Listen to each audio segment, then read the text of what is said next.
Hello everyone, मेरा नाम है सूरज मिश्रा और स्वागत है आप सभी का मेरे चैनल थेस्ट्रल्स ऑक्यूलस में। तो आज हम अपने अलजेब्रा सीरीज़ में का फाइनेंशियल प्लानिंग वाला चैप्टर देखेंगे।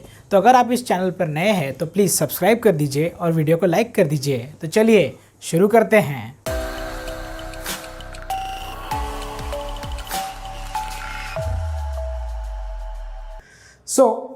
हमारे फाइनेंशियल प्लानिंग वाले चैप्टर में अभी हमें देखना है जीएसटी, जो कि है गुड्स एंड सर्विस टैक्स, जो कि इंडियन गवर्नमेंट ने इम्प्लीमेंट किया है। बाकी सभी टैक्सेस को हटा के सिर्फ एक ही कॉमन टैक्स रखा है, जो कि है जीएसटी। जीएसटी के अंदर ही हमें देखना है दो चीज़ें, जो कि है central GST and then state GST. Then हमें देखना है payable GST for the trader, और जो ट्रेडर टैक्स पे करता है वो, जो कि है आईटीसी। आईटीसी जीएसटी जो कि ट्रेडर पे करेगा जब वो गुड्स खरीदता है तब। और जो पेएबल जीएसटी होता है जो वो कट करता है जीएसटी पे करते टाइम अपने जो सेल गुड रहते हैं उसमें से। अब इस चैप्टर के लिए आपको सबसे पहले परसेंटेज जो है बहुत ही अच्छे से सीखना पड़ेगा। उसके बारे में मैंने एक वीडियो अपलोड किया हुआ है, वो भी देख लीजिएगा आप। एंड देन आपका नॉमिनल अंडरस्टैंडिंग थोड़ा अच्छा होना चाहिए ताकि आप फटाफट समझ सके और फिर उसका सोल्यूशन निकाल सके। एंड देन हमें लास्ट में देखना है shares, mutual funds and SIP. तो फाइनेंशियल प्लानिंग एक बहुत ही अच्छा चैप्टर है, जो कि बहुत ही अच्छा इनिशिएटिव है कि जो बहुत ही अर्ली स्टेज पर आप लोगों को दे दिया गया है। इसी के साथ साथ आप आगे जब इस चैप्टर को अगर अच्छे से समझ गए तो आप सही में आपका फाइनेंशियल प्लानिंग बहुत ही अच्छे से कर सकते हैं। तो चलिए आगे बढ़ते हैं।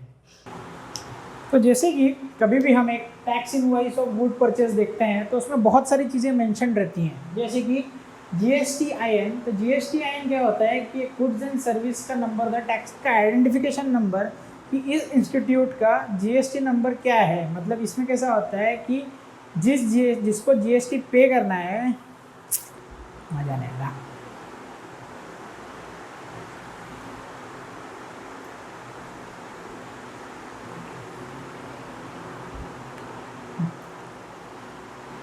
तो फॉर एग्जांपल जब भी हम एक tax invoice of goods purchase देखते हैं तो उसमें क्या क्या चीज़ें मेंशन होती है। ऐसे की होती है कि GSTIN वो नंबर होता है जो स्पेसिफाई करता है उसी इंस्टीट्यूट को जो वो GST पे करने वाला है।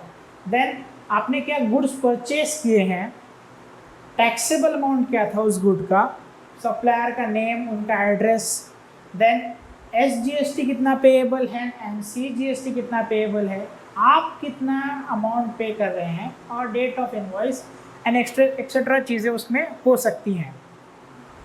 तो GST नंबर के बारे में जब हम बात करते हैं, जैसे पैन कार्ड जो होता है, पैन नंबर, वो एक 10 डिजिट अल्फ़ा न्यूमेरिकल नंबर होता है। वैसे GST जो होता है वो एक 15 अल्फ़ा न्यूमेरिकल नंबर होता है। उसमें क्या होता है कि जैसे जो फर्स्ट 2 नंबर्स होते हैं, फॉर एग्जांपल 27, 25, तो ये स्पेसिफाई करता है कि किस स्टेट में वो नंबर रजिस्टर्ड है।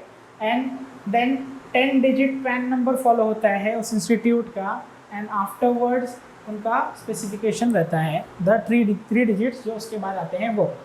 सो इसी में अब एक एग्जांपल अपन देखते हैं कि आपको कैसे कैलकुलेशन करना है।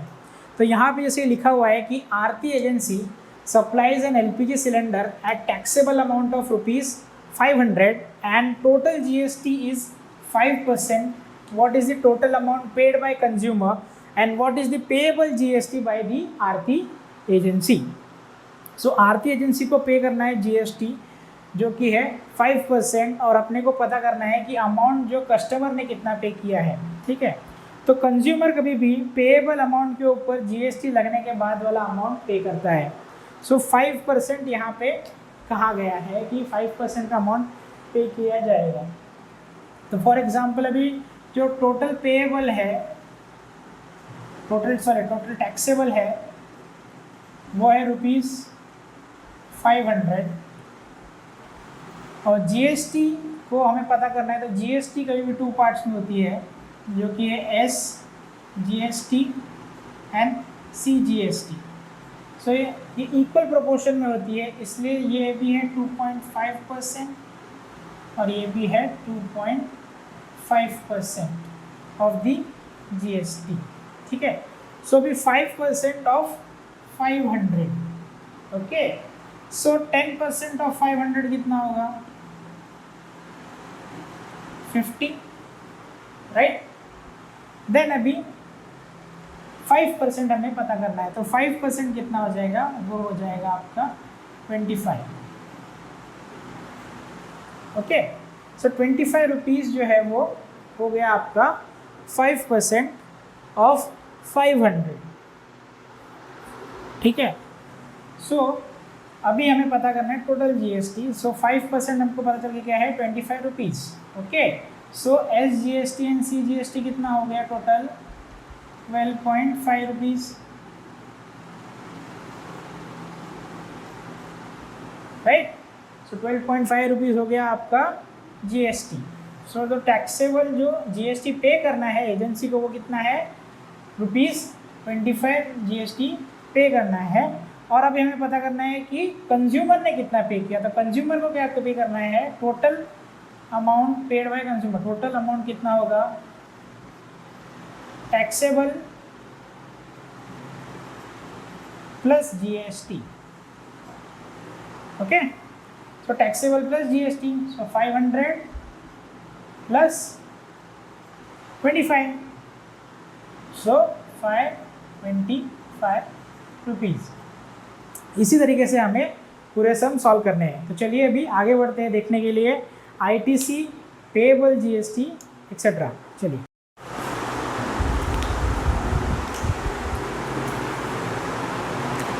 सो नाउ अभी हम देखेंगे कि इनपुट टैक्स क्रेडिट क्या होता है, पेएबल जीएसटी क्या है, और उसके बाद एक एग्जांपल लेंगे जिसके आपसे हमें पता चले कि अपने को कैलकुलेशन बेस्ड पार्ट कैसे करना है। तो आईटीसी जैसे कि उसका फ्लो में लिखा है इनपुट टैक्स क्रेडिट। कोई भी ट्रेडर सामान लेने भी जाता है और फिर वो सामान बेचता है, तो जब वो सामान लेने जाता है उस टाइम पे भी उसे सर्टन अमाउंट ऑफ जीएसटी पे करनी है और वही जीएसटी वो उसके ऊपर से रिवैल्व करेगा। तो समझो वो लेने गया है कोई चीज़ जिसका 5% जीएसटी उसको लगने वाला है, तो उसने वो प्रोडक्ट ख़रीदा किसी भी प्रोडक्शन वाले से, तो उसने उसे उसको सर्टन अमाउंट पे दे दिया।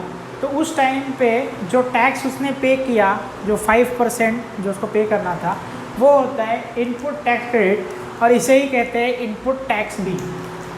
और नेक्स्ट हमें पता करना है कि पेएबल जीएसटी, तो क्या वो पूरा जीएसटी पे करेगा जो उसके ऊपर मिला है या फिर उसको भी सर्टन अमाउंट ऑफ प्रॉफिट होगा। तो यस, उसको सर्टन अमाउंट ऑफ प्रॉफिट होगा, क्योंकि वो जो लेके आएगा सामान वो भी उसी सामान के ऊपर 5% का जो जीएसटी लगाया हुआ है वही 5% जीएसटी लगाएगा। और वो जब जीएसटी पे करेगा तो उस टाइम पे वो अपना इनपुट टैक्स उसका टोटल टैक्स में से जो उसने कलेक्ट किया है वो माइनस करेगा, और वो होता है आपका पेएबल जीएसटी। और फिर उसी पेएबल जीएसटी में से हमें पता चलेगा कि उसने स्टेट को कितना पे किया है एंड सेंट्रल को कितना पे किया है। फॉर एग्ज़ाम्पल, कोई एक्स रिटेलर है जिसने कोई सामान परचेज़ किया है और उस टाइम पे उसने जीएसटी पे किया है ₹1000 एंड आफ्टर सेल्स उसने जीएसटी कलेक्ट किया है ₹1500। तो यहाँ पे अभी उन्होंने फाइंड करने के लिए कहा है कि इनपुट टैक्स कितना है, आउटपुट टैक्स कितना है, पेएबल जीएसटी कितना है, पेएबल स्टेट जीएसटी कितना है एंड सेंट्रल जीएसटी कितना है। तो फर्स्ट जैसे कि इनपुट बोला हुआ है, सो सोल्यूशन में अपना इनपुट में आ जाएगा इनपुट टैक्स उसने पे किया है ₹1000। देन आउटपुट टैक्स उसने पूरा निकाला है जो है वो है ₹1500। अब उन्होंने हमें पता करना बोला है कि पेएबल जीएसटी, तो जैसे कि फॉर्मूला मेंशन्ड है पेएबल जीएसटी हो जाएगा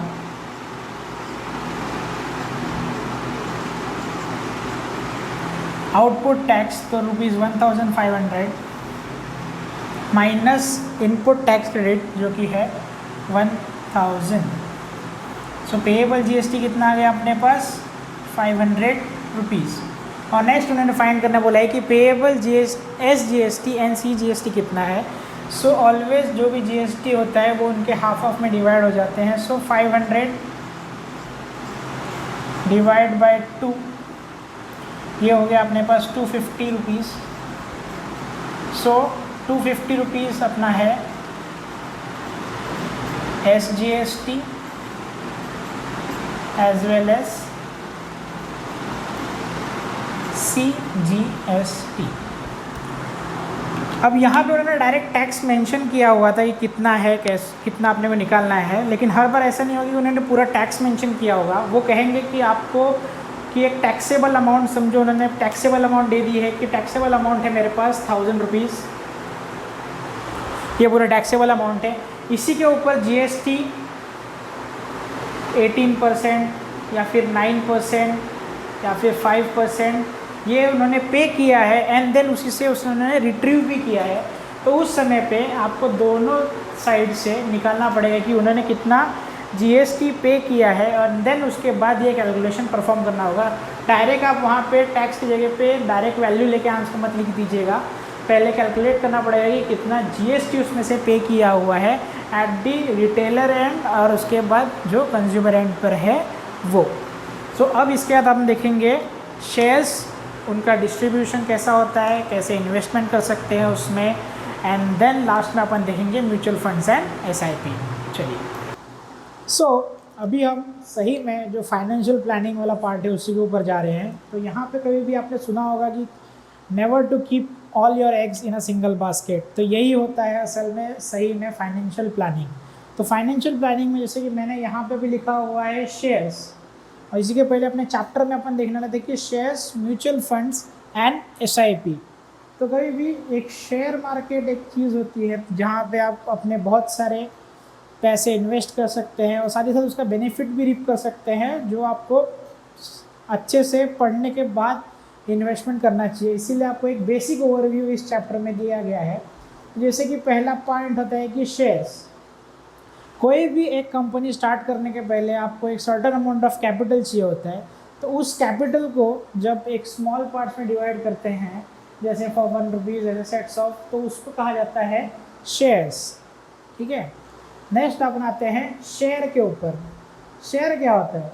शेयर एक होता है smallest unit of the capital, जिसे आप ओन कर सकते हैं, उसी को कहा जाता है शेयर होल्डर। पर्सन जिसके पास शेयर या फिर नंबर ऑफ शेयर्स हो वो कहा जाता है शेयर होल्डर। और अभी इम्पोर्टेंट पार्ट जो कि है स्टॉक एक्सचेंज। स्टॉक एक्सचेंज एक ऐसी जगह है जहाँ पे आप बाय और सेल कर सकते हो आपके शेयर्स। अब कोई भी शेयर को आपको बाय या सेल करना है तो उसके बारे में आपको उसकी फेस वैल्यू क्या है, उसकी मार्केट वैल्यू क्या है, ये जानना ज़रूरी है। तो फेस वैल्यू क्या होती है? जो वैल्यू जो कि सर्टिफिकेट पे प्रिंट की हो जाती है कंपनी के द्वारा, वो होती है फेस वैल्यू या फिर पार वैल्यू, या फिर उसे ही कहा जाता है बेस वैल्यू। मार्केट वैल्यू, ये वैल्यू बहुत ही ज़रूरी है क्योंकि इसी वैल्यू के बेसिस पे आप शेयर को खरीदते हो या फिर बेचते हो। तो this price, the market value is based upon on the stock exchange, कि आप किस हिसाब से उसको सेल करते हो या बाय करते हो स्टॉक एक्सचेंज के हिसाब से।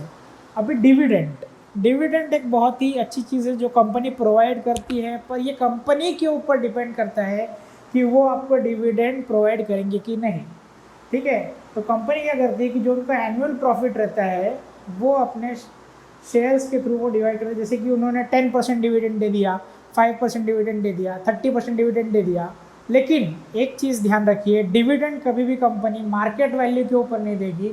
डिविडेंड उन्होंने कभी भी, वो लोग जो शेयर का जो फेस वैल्यू है वो उसी के ऊपर डिपेंडेंट रहता है। Now comparison of face value and market value. जब मार्केट वैल्यू किसी भी शेयर की उसके फेस वैल्यू से ज़्यादा रहेगी तो कहा जाता है कि शेयर अपने प्रीमियम पे है। जब मार्केट वैल्यू और फेस वैल्यू दोनों सेम है तो शेयर एट पार कहा जाता है। And when market value is less than face value, share is available at discount. तो आप कभी भी कोई भी एक सर्टेन अमाउंट जब इन्वेस्ट करेंगे तो आप कभी भी फेस वैल्यू पर इन्वेस्टमेंट नहीं करते हैं। तो सम इन्वेस्टमेंट जो आपने किया हुआ है, टोटल सम इन्वेस्टेड, वो कैसे कैलकुलेट करेंगे कि कितना आपने शेयर्स लिया है into the market value of that share. अब आप कभी भी कोई भी शेयर डायरेक्ट खुद ले के या बेच नहीं सकते। अभी ऑनलाइन प्लेटफॉर्म जनरेट हो चुके हैं, और उसके पहले होता था कि आपको एक ब्रोकर के थ्रू आपको वो सेल करना होता था या फिर बाय करना होता था, because only certain few institutes को वो दिया गया था अथॉरिटी कि वो वहाँ से शेयर्स को सेल या फिर बाय कर सकते हैं। तो इसीलिए जो आपका इन्वेस्टमेंट अमाउंट रहेगा उसी के ऊपर आप ब्रोकरेज कॉस्ट भी पे करेंगे, पर आप ब्रोकरेज कॉस्ट पे करते हैं ऑन मार्केट वैल्यू, और उसी ब्रोकरेज कॉस्ट के ऊपर जीएसटी भी लगता है, जो कि सेट है वो है 18% ऑफ जीएसटी। तो कैलकुलेशन बहुत ही ईजी है इस पार्ट में, जस्ट आपको प्लस माइनस करना होगा, या फिर अगर परसेंटेज बेस किया गया है तो उसके हिसाब से आपको देखना पड़ेगा। फॉर एग्जांपल समझिए कि किसी भी कोई एक शेयर है जिसकी फेस वैल्यू है 15 रुपीज़ है और मार्केट वैल्यू 25 रुपीज़ है। सो अगर हम अपनी कंडीशंस चेक करें तो यहाँ पे मार्केट वैल्यू क्या है, ग्रेटर देन दी फेस वैल्यू है। तो इस हिसाब से हमारा जो शेयर है वो किस पे चल रहा है, एट प्रीमियम। सपोज अभी यही मार्केट वैल्यू हो जाए 15, तो जैसे ही वो 15 हो गई तो शेयर का मार्केट वैल्यू और फेस वैल्यू दोनों ही क्या हो गया, सेम हो गया। तो अभी शेयर क्या है, एट पार। और लास्ट में अगर समझिए इसका मार्केट वैल्यू उसके फेस वैल्यू से भी नीचे आ गई है, तो शेयर किस पर अवेलेबल है, डिस्काउंट पे। तो ये कोई बुरी बात नहीं है कि शेयर अवेलेबल है डिस्काउंट है, क्योंकि आपका जो इन्वेस्टमेंट होने वाला है वो कभी भी किस पे होने वाला है, at the value of the market. तो मार्केट के हिसाब से ही आपका ये पूरा हिसाब चेक किया जाता है। तो अब इसके बाद अपन देखेंगे इन्वेस्टमेंट इन म्यूचुअल फंड्स। तो जैसे हम यहाँ पे देख रहे हैं कि शेयर्स, जब आप स्टॉक्स में इन्वेस्ट करते हैं सो यू बाय शेयर्स। तो अभी म्यूचुअल फंड्स में जब आप इन्वेस्ट करेंगे तो क्या आप उसमें किस तरीके से वो आपको फ़ायदा करता है, वो उसको क्या टर्मिनोलॉजी है वो अपन अभी देखेंगे। Now approaching to the end of this chapter, यहाँ पे भी हम देखेंगे कि म्यूचुअल फंड्स का जो आपका इन्वेस्टमेंट है ये किस तरीके से होता है। तो म्यूचुअल फंड में क्या होता है कि आप इन्वेस्टमेंट को आपके डाइवर्सिफाई करने के लिए म्यूचुअल फंड में इन्वेस्ट करते हो। तो इसमें कैसा है कि आप इन्वेस्टमेंट कई स्कीम्स में भी कर सकते हो, जैसे कि लाइफ इंश्योरेंस हो गया, हेल्थ इंश्योरेंस हो गया, एंड देन बहुत सारे फंड्स होते हैं, जैसे डिविडेंड फंड्स होते हैं, देन डेब्ट फंड्स होते हैं। तो इस तरीके से जब आप इन्वेस्टमेंट करते हैं तो इसमें क्या होता है कि जो आपका रिस्क फैक्टर रहता है ये इन्वॉल्व जरूर रहता है, पर द चांसेस जो आपके लॉस के होते हैं वो बहुत ही कम होते हैं। और यहाँ पे ग्रोथ आपकी सेटिस्फैक्ट्री होती है पर एक्सेस नहीं हो सकती जैसे कि शेयर्स में हो सकती है। सो जब हम स्टॉक एक्सचेंज में इन्वेस्ट करते थे तो हमको मिलता था शेयर्स। तो जब आप म्यूचुअल फंड में इन्वेस्टमेंट करते हो तो यहाँ पे आपको मिलता है यूनिट। तो उस यूनिट को जो उसका मार्केट वैल्यू रहता है वो उसको कहा जाता है NAV या फिर नेट एसेट वैल्यू।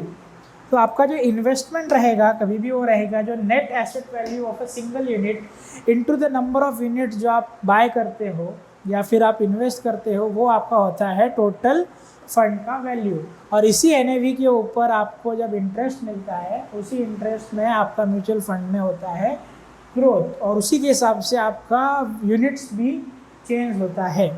सो इसी तरीके से हम अपना फाइनेंशियल प्लानिंग वाला चैप्टर यहीं पे ख़त्म करेंगे। तो अगर आपको ये वीडियो पसंद आया तो ज़रूर लाइक कीजिएगा, इस चैनल को सब्सक्राइब कीजिएगा और बेल आइकन ज़रूर दबा दीजिएगा। तो थैंक यू फॉर वॉचिंग।